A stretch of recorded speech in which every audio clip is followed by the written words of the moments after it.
Hey everybody, tonight's topic is money. Specifically the weird, kinda scary way it works now. See, we all use dollars, euros, whatever your local flavor of cash is. But here's the thing, those currencies aren't in control. Central banks get to decide how much money exists. They can print more, sometimes more, whenever they feel like it, and history's shown that can lead to inflation, where your money's worth less over time. Not exactly reassuring, right? On top of that, moving money internationally is a pain. It takes ages, costs a fortune in fees, and involves a bunch of middlemen.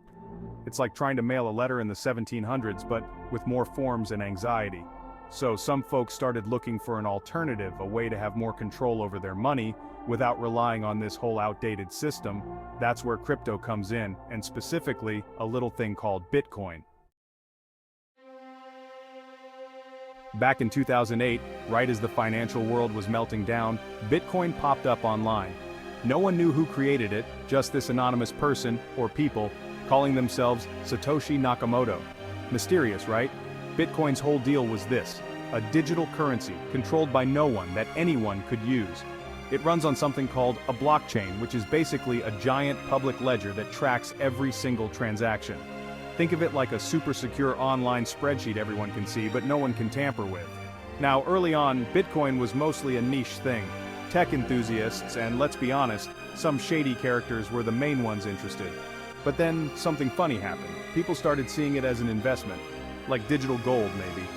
As more folks bought in, the price went kinda bonkers. We're talking massive spikes and crashes, enough to make even the wildest roller coaster look tame. But even with all the volatility, Bitcoin proved one thing: people were hungry for a different way to deal with money. So Bitcoin showed that a decentralized digital currency was possible. But what about those other problems? The slow, expensive international transfers. That's where XRP enters the picture.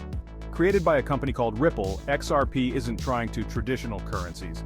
Instead, think of it more like a bridge between them. Its goal is to make moving money across borders faster, cheaper, and more efficient. Like, imagine sending money internationally with the ease of sending a text message. Now, XRP's had its own share of controversy and legal battles, but the underlying idea, making global finance less of a headache, is definitely appealing. And it highlights how crypto isn't just about speculative investments, but about potentially solving real-world problems. Section 4. The Wild West of Crypto Rules. Here's the thing about all this crypto stuff. It's still the Wild West out there. Governments around the world are scrambling to figure out what the heck to do with these digital currencies. Are they assets? Securities? Digital beanie babies? The lack of clear rules makes everyone nervous. Investors don't know if the rug's going to be pulled out from under them. Businesses are hesitant to jump in, not knowing what regulations they'll have to navigate. And governments? Well, they just want their cut, as usual. This uncertainty is a problem. It stifles innovation and keeps mainstream adoption at bay. What crypto needs, desperately, is some rules of the road. Clear guidelines that everyone can understand and follow. Section 5. Can crypto grow up and play nice?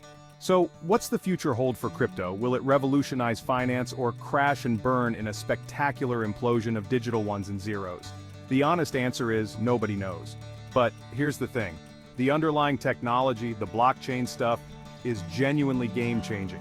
If governments can get their act together and establish sensible regulations, crypto has the potential to be a real force for good.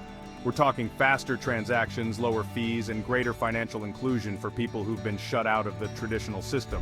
But if we keep treating it like a casino, if we let fear and greed drive the narrative, then yeah, it'll probably all go up in flames, and that would be a shame because beneath all the hype and speculation, there's real promise here. The question is, are we smart enough to realize it? That's our show, everybody.